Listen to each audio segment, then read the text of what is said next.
작년 초 정도에 만든 것 같아요. 그래서 발표 자료를 이렇게 정리하면서 좀 가물가물한 게 있었는데 그래도 뭐 여러분한테 좀 전달할 메시지는 있는 것 같더라고요. 그래서 정리를 했고요. 제가 그때 EasyJS의 엑시즈라는 컴포넌트를 만든 적이 있어요. 그래서 그거를 좀 설명을 드리고 우선 첫 번째로는 제가 왜 이걸 만들었는지에 대해서 좀 얘기를 드릴게요. 우선 뭐 타입스크립트 뭐 여기서 이제 더 이상 설명할 필요가 없겠죠. 그래서 아마 이거 도대체 왜 썼나?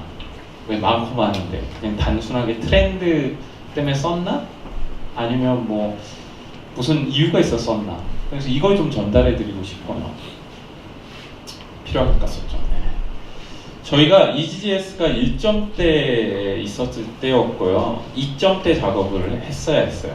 그래서 그때 가지고 있던 컴포넌트 중에 무버블 코드라는 컴포넌트가 있었는데 이걸 한번 개선을 해보자라는 그 의견이 있어서 이걸 개선할 때 이제 검토를 하게 됐습니다. 그래서 제가 간단히 우선 소개해드리면 우선 무버블 코드는 이렇게 사용자가 마우스나 터치로 이렇게 움직임을 하잖아요. 그럼 그 움직이는 그 이벤트나 행위 자체를 이렇게 데이터로 해서 그걸 좌표로 만들어요. 그래서 XY 좌표로 만들고 이걸 실제로 이벤트를 통해서 돔에 전달을 해줘서 이런 그 애니메이션을 좀 구현하기 쉬운 모듈이에요. 컴포넌트라고 보시면 돼요.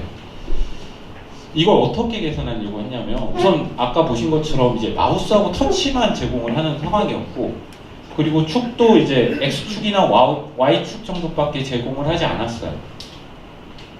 그래서 저희 이제 요구사항은 이제 줌으로 좀 움직일 때도 뭐 좌표를 좀 계산을 하고 싶고 그리고 마우스 휠로 움직일 때도 좀 좌표를 계산하고 싶고 그리고 키보드로 움직일 때도 이 좌표 정도로 변환을 하고 그걸 이제 UI로 표현하고 싶었어요. 그리고 뭐 기타 아직은 나오지 않은 다른 인터페이스 뭐 아무거나 그런 걸 만들고 싶었던 욕구가 컸죠. 그래서 어떻게 하지 하다 보니까 저런 거 생각해 보니까 되게 비슷한 패턴인 거죠. 저희가 학부 시절이나 뭐 학교 때 좀 공부 좀 하신 분들은 좀 많이 들어보셨을 폴리모리피즘, 다형성이죠. 이건 이제 뭐 그 OOP에서 나오는 개념 중에 하나인데 사실 이걸 구현하는 방법이 여러 가지가 있죠. 그래서 보통 동일 형태, 동일 역할했지만 이제 구현체만 다른 거. 물론 뭐 상속을 통해서 오버라이딩 해가지고 쓸 수도 있지만 그러면 이제 커플링 자체가 좀 커지니까 보통은 인터페이스로 이런 구조나 설계를 잡죠. 근데 자바스크립트는 그게 없잖아요. 좀 아쉬운 부분이 좀 있었어요. 그래도 뭐 지금까지 뭐 없어도 잘 썼으니까 그냥 저희끼리 내부 명세를 만들고 거기를 이제 그냥 자바스크립트 구현하면 되겠다. 즉 그냥 문서만 잘하면 뭐 크게 문제 없겠다. 굳이 뭐 타입스크립트 쓰겠냐라는 생각을 했었고요. 근데 기존에 이제 XY 축에 대해서만 변경하던 걸 저희 요건상 이제 N개의 축으로 만들고 싶었어요. 기존에는 이제 가로하고 세로에 대한 X하고 Y 좌표가 이제 뭐 레프트, 탑, 줌, 스케일, 뭐 휠 같은 각자 사용자가 지정하고자 하는 그런 축 스타일을 넣고 다중의 축들을 제어하기를 원했죠. 근데 이게 지금 보시는 것만 해도 다중의 축을 제어한다는 건 기존 축과 인터페이스 자체가 달라지게 된 거죠. 그래서 한마디로 좀 다시 만들어야 되는 상황이 된 거죠. 그리고 어차피 2.0이 메이저 버전이 올라가기 때문에 뭐 인터페이스에 대해서는 상관이 없을 거로 저희가 판단을 하고 기존의 그 무버블 코드라는 이름 자체도 이제 단순한 움직일 수 있는 좌표라는 개념이 있어서 좀 더 좀 포괄적인 의미의 엑시즈로 바꿔야 되겠다라고 해서 이제 이 작업을 진행을 했습니다. 여기에 대한 그 자세한 내용은 여기 D2 헬로우 월드에 사용자 액션에 반응하는 UI 라이브를 해가지고 공유한 글이 있습니다. 그래서 관심 있는 분은 한번 보시면 좋을 것 같고요. 그래서 저희가 이거 실제로 해보려고 했어요. 근데 그 전까지 저희가 이제 테스트 코드 충분히 짰고 커버리지도 93%까지 해서 뭐 쉽게 변할 수 있겠지라고 생각했지만 아까 잠깐 얘기했듯이 별 도움이 안 됐어요. 그냥 인터페이스 자체도 바꿔지고 내부 구조도 바꿔지기 때문에 결론은 테스트 코드를 다시 짜야 되는 시점까지 간 거죠. 그래서 저희가 다시 생각해 봤을 때 그러면 좀 안정적으로 좀 개발할 수 있는 방법이 뭐가 있지 않을까? 라고 했을 때 제가 이제 생각했던 건 이제 타입스크립트 타입스크립트가 있겠다. 그리고 앞에 그런 인터페이스도 쓸 수 있고 해서 좋을 것 같다라는 이제 판단을 하게 된 거죠.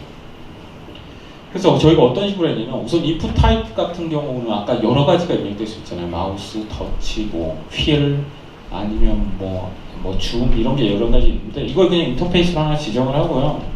그리고 각각의 인터페이스들을 이제 임플리먼트한 애들을 만들었어요. 마우스, 터치, 줌, 휠, 기타 등등 만들 수 있는 형태로 만들고 그리고 얘를 실제로 엑시즈하고 루즐리하게 연결할 수 있게 만들었죠. 그래서 만들어진 걸 잠깐 보시면 이런 거예요. 여기 UI가 있고 여기 좌표계를 제가 표현한 건데 이렇게 마우스나 이렇게 움직이면 좌표에 따라서 여기 표현한 거고 그리고 스크롤이나 휠 같은 경우도 줌이라는 다른 축으로 또 이동할 수 있고 키보드에 따라서 또 이동할 수 있겠죠. 그래서 보시는 것처럼 축도 3개로 늘어났고 입력 타입도 다양하게 쓸 수 있게 되었어요. 그래서 이제 여러분이 좀 궁금하신 타입스크립트로 실제로 무엇을 얻었는지 그리고 무엇을 이뤘는지에 대해서 제가 좀 설명을 드릴게요. 이게 타입스크립트로 쓰다 보니까 실제로 저희가 그 설계하려는 의도가 코드에 명확하게 보여요. 그래서 여기 보시는 것처럼 이렇게 제가 아까 펜은 이제 터치하고 마우스를 제어하는 인풋 타입이라고 보시면 되고 이걸 이제 아까 선언한 인터페이스를 그냥 임플리먼트해서 구현해야 할 요소들을 이렇게 지정을 해놓다 보니까 코드가 당연히 명확하게 보이죠. 이제 기존의 이제 자바스크립트 같은 경우는 이런 부분이 좀 부족한 부분이 많았어요. 근데 다행히 타입스크립트는 인터페이스를 제공해서 이런 부분을 좀 커버했습니다. 그리고 타입스크립트의 장점 같은 경우는 이런 것도 해줬어요. 그냥 이렇게 데피니션 파일 같은 것도 실제로 옵션을 컴파일 옵션을 넣으면 이렇게 자동으로 만들어줬거든요. 그래서 문서화나 도큐멘트 만들 일이 크게 없었어요. 그래서 저는 이런 면에서 꽤나 만족스러웠습니다. 그리고 앞으로도 계속 얘기하실 것 같은데 저희가 이렇게 실제로 이거 인터페이스 쓰다 보니까 구현 안 된 요소들이 있을 경우에는 이렇게 IDE 툴에서도 명확하게 에러를 표시해주고 더불어 이제 여기에 보시는 것처럼 이런 전등 표시 있어서 얘를 구현체까지도 자동으로 코드를 삽입을 해줘요. 그래서 개발할 때 좀 편의성도 높여주고 안정성도 좀 많이 높여줬던 것 같아요. 당연히 이렇게 저희도 또 이런 엑시즈 쪽에 들어가는 옵션들이 여러 가지가 있는데 여기에서 가령 이렇게 아까 임의로 정한 축의 속성 중에 필수 속성 이런 게 있거든요. 레인지 같은 필수 속성이 값이 안 들어가면 여기서도 노티를 해줬어요. 이렇게 에러가 나게 타입스크립트에서 잡아줬고 그래서 저희가 이제 좀 자바스크립트에서 누락할 수 있는 그런 부분들을 좀 많이 잡아줬고요.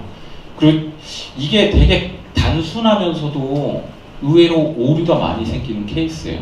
즉 타입의 어떤 형태를 넣었을 때의 처리를 자바스크립트 같은 경우는 그걸 다 체크를 해가지고 처리를 하고 있죠. 근데 타입스크립트 같은 경우도 여기 같은 경우 이제 넘버 타입만 들어가게 해놨더니 이렇게 실제 사용자가 입력할 때도 그렇고 저희가 개발할 내부 코드에서도 마찬가지로 이런 문제들을 좀 해결할 수 있었어요. 그리고 이거 당연히 이제 타입스크립트의 장점 중에 하나가 이제 코드 어시스트가 제공돼서 굉장히 편했고요. 그리고 이런 것도 되게 2에서 잘 지원을 해줬어요. 이게 자바나 이런 데 잘 되잖아요. 타입형으로 있기 때문에. 그래서 해당 어떤 객체를 눌러서 들어가고 그 객체 내에 있는 프로퍼티를 상세하게 추적하고 다시 뒤로 가고 하는 걸 그냥 코드 이동이 되게 편했어요. 그리고 또 이런 게 있었어요. 저는 이 부분이 오히려 되게 괜찮은 포인트였다고 또 생각을 해요. 여기 보시면 저희 같은 경우는 입력한 여러 가지 타입들이 굉장히 많이 있어요. 그럼 그 여러 가지 타입들을 n개의 좌표축으로 만드는데 이때 가장 많이 하는 작업이 그 입력된 사용자의 입력을 어떤 좌표계로 바꾸는 작업을 해요. 그래서 데이터가 변경하는 작업을 항상 하게 되거든요. 여기 한번 예를 볼게요. 네, 이게 그냥 배열이고요. 어떤 객체가 있다고 해요. 그리고 내 이름하고 나이하고 몸무게가 있는데 이게 제가 그냥 예로 든 예지만 이 데이터가 요건에 따라서 맵이나 이런 그 오퍼레이터를 통해서 얘들을 변형을 하게 돼요. 여기 같은 경우는 이제 나이하고 몸무게가 이제 그 숫자가 아니니까 임의의 값으로 제가 바꿔준 거 그냥 넣었지만 좀 억지스러운 면이 있지만 그냥 이해해 주시기 바랍니다. 네, 여기 보면 네임하고 원래 이름, 뭐 원래 몸무게, 그리고 이름하고 그 몸무게 같은 걸, 아니 나이하고 몸무게 같은 거 이렇게 변환하게 돼요. 그래서 저희가 여기서 처음 썼던 데이터하고 결론 쪽은 저희 코드를 보다 보면 여기에 쓰는 데이터하고는 실제로 데이터 형태가 틀려요. 근데 이거 이제 타입스크립트를 써서 어떤 형들에 대한 타입을 지정하게 되면 장점들이 있어요. 여기 앞에서 잠깐 보면 이제 패밀리 같은 게 있죠. 패밀리 같은 프로퍼티가 있고 여기에는 없어요. 그래서 이거를 제가 이제 유저 인포라는 타입으로 지정을 한 거고요. 그리고 이 유저 인포가 넘어왔을 때 그 값을 가지고 새로 만들어진 게 이제 스토어드 유저 같은 이런 형태로 제가 다시 타입을 선언을 해놨죠. 그래서 이런 경우는 어떻게 되냐면 실제로 data.org 하게 되면 아까 같이 코드 어시스트나 이런 효과들도 볼 수 있고, 더불어서 저희가 실수로 앞에 있었던 이런 패밀리 프로퍼티 있잖아요. 여기에는 없는 프로퍼티를 이렇게 접근하게 되면 에러가 나요. 그래서 여러분이 이거 코드 변환을 할 수가 없어요. 그래서 이런 점은 정말 괜찮았어요. 데이터가, 그러니까 각 컴포넌트 또는 각각의 구성 요소들 간에 데이터를 전달하고 변형하고 하는 데에서는 이 타입스크립트가 굉장히 효과적이었어요. 타입이 있다는 것 자체가 효과적인 거죠. 어떻게 보면 타입스크립트보다는. 그래서 저의 개인적인 생각으로는 이렇게 그 함수형 프로그램을 쓰는 경우에는 보통 이뮤터블 객체를 생성하게 돼요. 그래서 기존에 있는 데이터를 변경하고 새로운 객체를 만들고 이러는데, 이런 스타일이 약간 맵이나 이런 뭐 리듀스나 이런 변형에 대한 오퍼레이터를 쓰게 되면 데이터가 계속 변경되기 때문에 이 데이터를 추적하는 것도 일이 돼요. 예. 그리고 실제로 버그의 주요 원인이 되기도 하고요. 그래서 이런 부분을 굉장히 잘 해놨어요. 그래서 저는 만약에 타입스크립트를 적용하는 케이스가 있다면 앞에 거는 솔직히 다른 툴로도 좀 커버될 수 있는 부분이에요. 근데 이런 데이터 흐름에 대한 추적이나 변형 같은 경우는 굉장히 큰 장점이라고 생각해요. 특히 뭐 로댓이나 RxJS 같은 함수형 그 라이브러리를 쓰는 경우에는 더 도움이 많이 될 거라고 생각이 됩니다. 그리고 저희 같은 경우는 저희 그 EasyXCD 같은 경우는 브라우저 커버리지가 이렇게 돼요. 그래서 i10부터 지원을 하고 있지만 저희가 이 해머.js를 내부적으로 쓰는데 그 컴패티블 라이브러리를 같이 쓰게 되면 지원 범위가 올라가게 돼요. i8로. 그래서 이럴 경우에는 저희도 이제 i8에 대한 처리를 별도로 해야 되는데, 이거 좀 보면 i의 그 ES5 지원 여부를 보게 되면 i10 정도 돼야지 이제 ES5로 그냥 무난하게 쓸 수 있어요. 물론 구도 뭐 어느 정도 할 수 있겠죠. 근데 보통 이제 안전하게 그냥 ES5로 완벽하게 지원해 할 경우에는 ES10 정도, 아니 i10 정도로 생각하고 개발하시면 되는데, 저희는 이제 i8까지 지원하는 상황이라 이런 걸 지원을 해야 되는 상황이어서 오히려 타입스크립트가 더 도움이 됐던 것 같아요. 이 타입스크립트 같은 경우는 이 타겟을 지정할 수 있거든요. 이게 한 2점 몇부터 아마 ES3 형태로 변환을 해줘요. 그래서 그냥 이 컴피그에서 이것만 바꾸면 ES3로 바꿔줘요. 굉장히 편했어요. 근데 반면 이제 바벨 같은 경우는 뭐 여러 가지 플러그인이 있어요. 뭐 ES3 지원하는 프로퍼티들도 있고, 그리고 각각의 플러그인도 넣고, 뭐 루즈 모드로 쓰고, 뭐 거기에 따른 또 각각의 루즈 모드를 썼을 때 실제로 동작하지 않는 코드들을 제외하고 써야 되고 하는 굉장히 복잡한 과정을 거쳐야 되거든요. 근데 타입스크립트 같은 경우는 만약에 하이 브라우저를 지원하는 케이스라면 그냥 요거 한 줄만 넣으면 돼요. 이건 저도 굉장히 편했어요. 네, 제가 이제 장점까지 얘기했는데 이제 저희가 좀 타입스크립트로 제가 잃은 거라고 했는데 제가 쓸 때 겪었던 좀 이슈들을 위주로 좀 정리를 했어요. 어떻게 보면 단점이 될 수도 있고 여러분도 똑같이 겪을 수 있는 문제일 수도 있을 것 같아요. 제가 타입스크립트를 처음 보게 된 건 앵귤러 2를 쓰게 되면서 보게 됐어요. 그 전까지만 해도 그냥 MS의 전유물이고 커피 스크립트의 그냥 한 종류 정도로만 생각을 했었는데 앵귤러 2가 기본 그 랭귀지로 기본 랭귀지라고 해야겠죠. 뭐 다른 것도 지원하지만 아무튼 포팅을 하게 되면서 저도 알게 됐고 이걸 쓸 때 저는 이제 앵귤러 같은 거 쓸 때는 앵귤러 CLI를 이용했었어요. 앵귤러 CLI는 실제로 타입스크립트 설정부터 모든 게 다 되어 있고 여러분 이제 실제로 개발 자체의 퍼포스를 맞추게 되어 있어요. 굉장히 좋았어요. 네. 그냥 다 정의되어 있고 뭐 쓰는 대로 되니까 그래서 아까 같은 문제들도 다 해결할 수 있고 자바스크립트에서 매일 전 예전에 서브라임 텍스트 쓸 때는 이렇게 커맨드 시프트 P인가요? 눌러서 파일 찾아서 들어가고 다시 찾고 막 이런 뭐 매일 찾기 작업만 했었는데 그 작업이 확 줄었어요. 코드 이동이 굉장히 편해서 그거 굉장히 좋았어요. 근데 제가 해보니까 좀 난관이 있어요. 네, 난관이 있습니다. 그래서 우선 몇 가지 중에 여러 가지가 솔직히 있어요. 근데 그 세부적인 거는 어떻게 보면 저의 이해도가 굉장히 낮았기 때문에 발생했던 약간의 삽질 그런 것들이어서 그런 거는 솔직히 도큐멘트를 얼마나 잘 보느냐 안 보느냐여서 제가 여기서 언급하기는 좀 그래서 그런 건 제외하고 그냥 근본적으로 제가 타입스크립트 모르고 타입스크립트에 대한 이해도가 어느 정도 있는 상태에서 썼다고 했을 때 닥칠 수 있는 문제를 좀 정리해봤어요.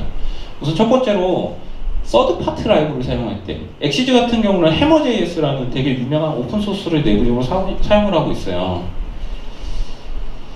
근데 이렇게 했죠. 저희가 이제 타입스크립트에서 그렇지 저는 이제 타입스크립트가 이제 ES 넥스트니까 마찬가지로 ES6 모듈 형태로 이렇게 임포트 해머에서 해머.js 딱 가져왔어요. 근데 이게 신기한 게 타입스크립트에서는 언디파인드가 떨어져요. 근데 웃긴 건 바벨에서는 해머가 떨어집니다. 그래서 이거 뭐야 이거 뭐야 이거 완전 짝퉁 아니야? 라는 생각을 갖고 접근을 했죠. 근데 뭐 가이드 막 찾아보니까 이렇게 쓰래요. 타입스크립트 가지고 이렇게 별표, as, 해머. 이때는 이제 두 가지 다 쓸 수 있어요. 이런 형태로 쓰게 되면. 그럼 이렇게 써야 되나? 근데 뭔가 좀 찝찝하죠. 왜 이럴까?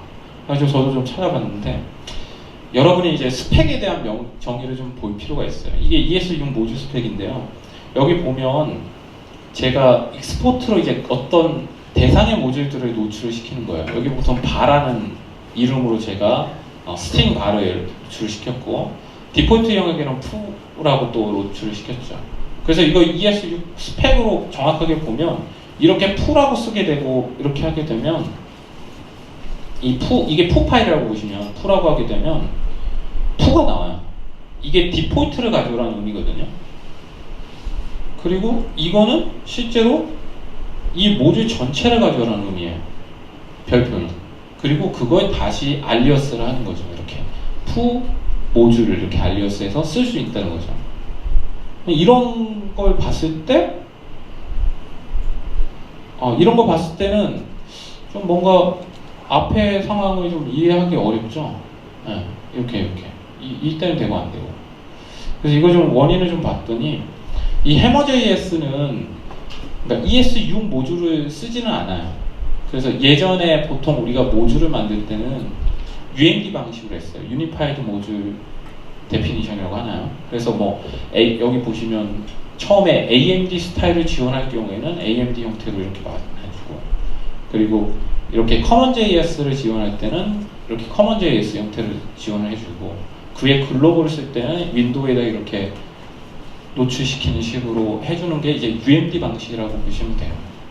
근데 이게 ES6 모듈로 이게 호출할 때는 여기에서 걸려요. 그래서 기존 모듈을 쓰게 되면 그냥 얘는 커먼.js 스타일이구나, 노드.js에서 불러오는 그런 커먼.js 스타일로 불러지는구나 라고 인지하는 거죠. 그래서 해머도 이제 아까 커먼.js니까 이렇게 나오게 되면 실제 ES6 모듈 방식으로 하게 되면 여기 해머는 디폴트를 가져오라는 거니까 이게 말이 안 되죠. 그래서 언디파인드가 나오는 게 맞아요. 그리고 아래 같은 경우는 실제로 해머가 나오는 게 맞아요. 이 모듈 자체를 가져오는 거니까. 타입스크립트가 정상입니다. 근데 왜 우리는 기존의 바벨에서는 그렇게 썼을까요? 저도 이것 때문에 제가 라이브러리를 개발하는 입장에서 좀 이런 면이 있구나라는 게 느낀 게 뭐냐면, 분명히 바벨에서 무슨 편의를 제공하기 위해서 했지만 그 편의가 오히려 저는 스펙에 대한 정의에 그리고 더 혼란스러움을 느꼈어요. 왜 그런지 좀 살펴보면, 자, 그 바벨 같은 경우는 이 플러그인이 기본 프리셋에 들어가 있어요. 이렇게.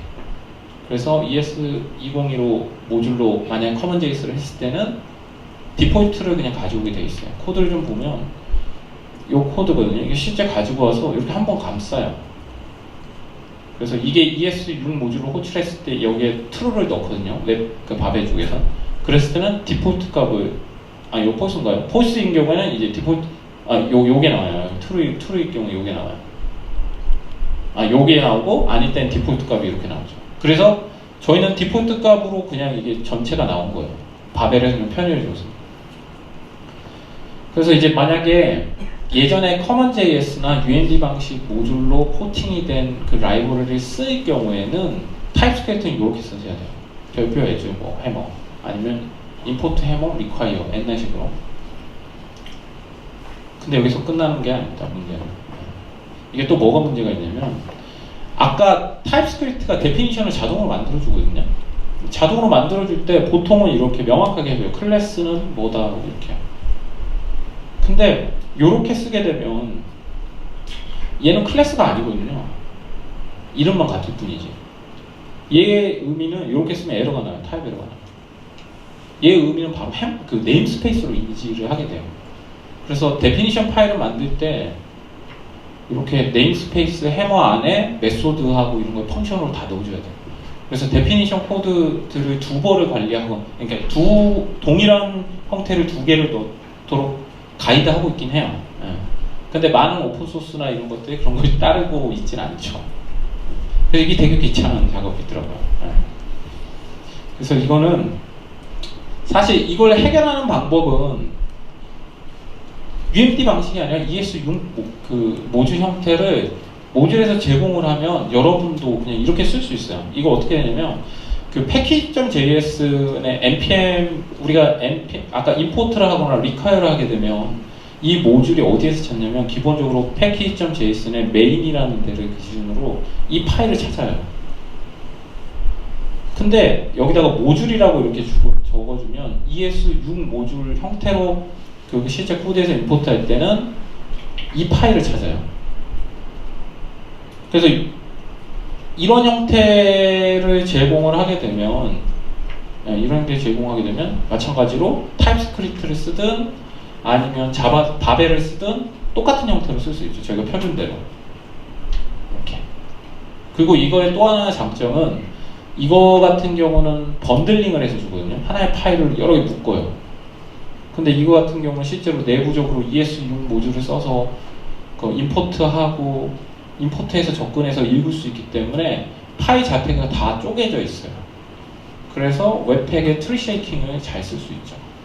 이런 장점도 있습니다. 그래서 가령 모듈을 만드는 분이라면 요 두 가지 형태도 다 제공하는 식으로 해야겠죠. 근데 요즘 많이 이렇게 되고 있어서 아마 타입스크립트 쓰실 때 유명한 라이브러리는 아마 이런 걸 많이 제공하고 있을 거예요. 그래서 제가 겪었던 문제를 안 겪을 수도 있겠죠.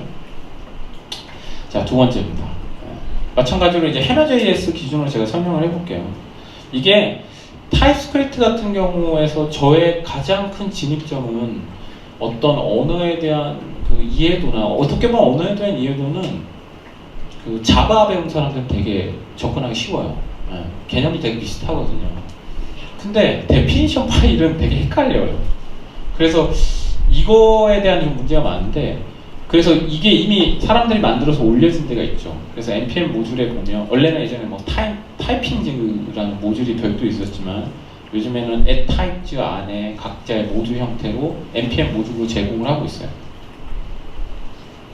그런데 저는 이제 해머.js 쓰니까 그쪽에 대한 그 타입을 제가 타입셋 그 해머로 가지고 와서 쓰다 보니까 이게 해머 같은 경우 옵션이 굉장히 많거든요. 그 중에 제가 쓰는 옵션들이 여러 가지 있는데, 이 첫 번째 뎁스에 있는 옵션은 이렇게 선택으로 잘 되어 있어요. 안 넣어도 문제가 안 되죠. 근데 문제는 이쪽 안쪽에 들어간 인터페이스 정의는 이게 필수값이더라고요. 그래서 궁극적으로는 저희가 이걸 재정의하거나 아니면 이게 다시 만들어야 돼요. 그래서 이런 문제가 항상 걸리더라고요. 그래서 이런 부분이 참 어려웠던 것 같아요. 그리고 제가 오늘은 세 번째인데, 자, 이건 제가 문제를 한번 내볼게요. 지금 이 함수가 그 타입스크립트에 있는 제너릭을 이용해서 저희가 자바스크립트는 또 1급 함수잖아요. 1급 함수 맞나요? 함수가 들어가고 함수가 리턴할 수 있는, 아무튼 그 함수 형태로 그 함수인데, 이거 혹시 해석하시는 분 해석하실 수 있는 분 있겠어요? 저기 동님. 예, 해석 한번 해보시죠. 간단하게. 아, 그래요?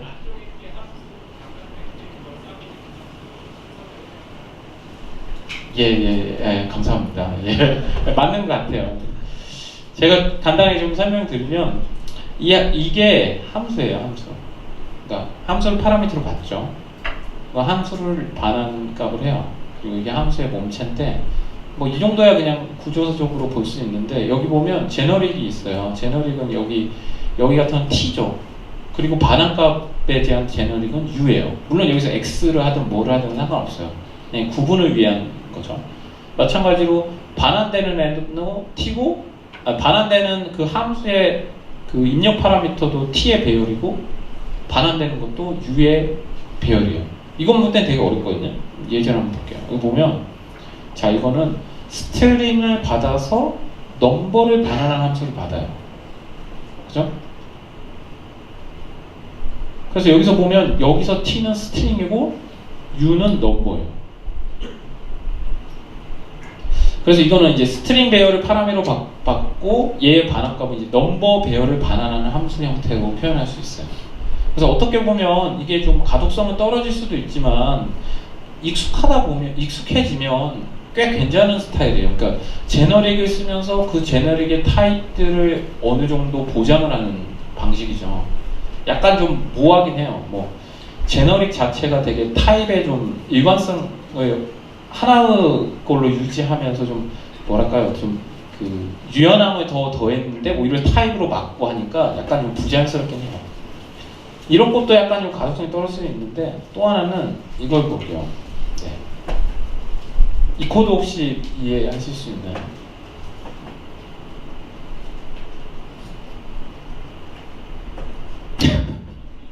네.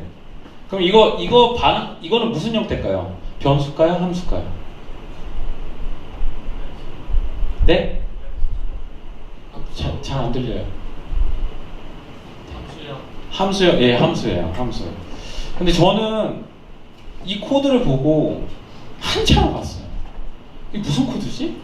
한참 봤는데, 이걸 좀 분리하면 좀 보기 편해져요. 이게 변수를 정의하는 거예요. length라는 변수죠. 근데 이 변수가 아니라 정확하게 함수의 타입을 정의한 변수예요. 그러니까 함수를 저장할 수 있는 변수겠죠. 그래서 이거는 이제 파라미터로 스트링 타입의 배열을 받고 넘버 타입의 배열을 반환하는 형태의 함수를 저장할 수 있는 변수다라고 얘기할 수 있겠죠. 근데 이게 또 이 부분이 값을 할당하는 부분이. 그래서 이렇게 보면 아까 만들었던 그 함수가 스트링을 넣고 넘버를 넣으면 스트링의 배열이 나오고, 배열을 받는 넘버 배열을 받는 함수를 반환한다 했잖아요. 그래서 이게 타입적으로 맞아요. 근데 솔직히 코드상에 이렇게 들어가 있으면 되게 어려워요. 저도 되게 보기 어렵거든요. 제가 개발 경력 한 13년 된 것 같아요. 근데 제가 코드 한 줄 이게 못 읽겠더라고요. 그래서 이거 보면서 이게 진짜 좀 이건 좀 아닌 것 같다라는 생각이 좀 들긴 했어요. 그래서 제가 지금까지 얘기는 했는데 간단히 한번 정리해 볼게요. 자, 좋은 점은 아마 앞으로도 많이 얘기하실 것 같아요. 다음 그 세션에도 코드가 굉장히 명확해지고, 그리고 별도 주석을 하더라도 명세화된 API 문서를 쉽게 뽑을 수 있어요. 그리고 안정성도 굉장히 좋아요. 뭐 구현의 실수를 잡아준다든지, 그래서 실제로 뭐 테스트 전에 발생할 수 있는 문제도 잡아주고, 특히 아까 얘기했듯이 데이터 전환이나 변환 같은 경우가 많은 경우에서는 굉장히 그래도 저는 되게 추천해요, 이런 부분. 그리고 아까 툴을 굉장히 극대화해서 사용할 수 있어요. 코드 어시스트도 제공하고 코드 이동도 자유롭고 해서 여러분의 개발 생산성을 높일 수 있다고 저는 생각합니다. 예. 그리고 아까 같이 커버리지가 굉장히 낮은 환경을 지원해야 할 경우에는 ES 넥스트를 쓰면서도 ES3 형태로 코드를 굉장히 손쉽게 변환할 수 있어요. 이런 점은 굉장히 좋았습니다. 나쁜 점은 결론부터 얘기하면 그냥 외부 모듈을 사용하기가 되게 어려워요. 한마디로 타입스크립트로 만들어진 환경이 아직 많이 부족해요. 그래서 그 환경을 아까 제가 설명했던 그런 걸 좀 이해하고 접근하면 이걸 쓰는데 좀 많은 도움이 되실 텐데, 그렇지 않을 경우에는 타입스크립트 때문에 다른 걸 못해라는 얘기를 할 수 있어요. 그래서 아까 같이 UMD나 커먼JS 할 경우로 이미 배포된 그런 모듈들은 타입스크립트 때 좀 번거롭죠. 그리고 데피니션 파일을 또 외부가 그렇게 신뢰할 수 있게 만들어 놓지는 않았어요. 그리고 아까 같이 그런 제네릭이 특히 저는 제네릭 같은 그런 걸 많이 쓰게 되면 코드 가독성이 오히려 굉장히 떨어져요. 그래서 그런 건 되도록 안 썼으면 좋겠어요. 그래서 너무 과하게 쓰면 오히려 가독성도 떨어지고 여러분의 자존감도 떨어질 것 같다 라는 생각이 제가 경험했던 그 타입스크립트에 대한 경험입니다. 그래서 누가 저한테 이렇게 다시 물어보면 타입스크립트 쓰겠어요? 안 쓰겠어요? 여러분은 쓰겠어요? 안 쓰겠어요? 아직 모르시겠죠. 네. 근데 저는 쓰겠어요. 네. 다음에 하면 다시 쓰겠어요. 왜 그러냐면 예전에 리액트가 이랬죠. 이제 jQuery로 막 개발하고 네이티브 그냥 그 API로 막 개발할 때 아니 리액트로 기존에 만든 모듈들을 리액트에서 쓰려면 리액트 형태로 다 만들어야 되는데 그걸 어떻게 써라고 했죠. 근데 요즘 그런 얘기 하나요? 안 하죠. 그만큼 생태계가 많이 올라왔고 리액트 컴포넌트를 지원하지 않은 애들을 오히려 배제시키고 있어요. 이거 지원 안 되니까 안 해요. 마찬가지로 앵귤러나 다른 프레임워크도 마찬가지겠죠. 그래서 저는 타입스크립트의 생태계가 조금은 지금 성장하고 있다고 생각하지만 많이 좀 미진한 부분이 있어요. 근데 그런 부분만 만약에 커버가 되고 그리고 아까 같이 좀 과하게 쓰지만 않고 내가 필요한 요건에 대해서만 좀 안정적으로 쓰게 된다면 여러분의 생산성도 높이고 아까 버그나 이런 걸로 인한 문제점을 미연에 방지할 수 있다고 생각이 돼요. 그래서 저는 다음에 만약 프로젝트 한다면 타입스크립트 쓰겠습니다. 네, 제가 여기까지 경험한 내용이고요. 혹시 질문 있으십니까? 네.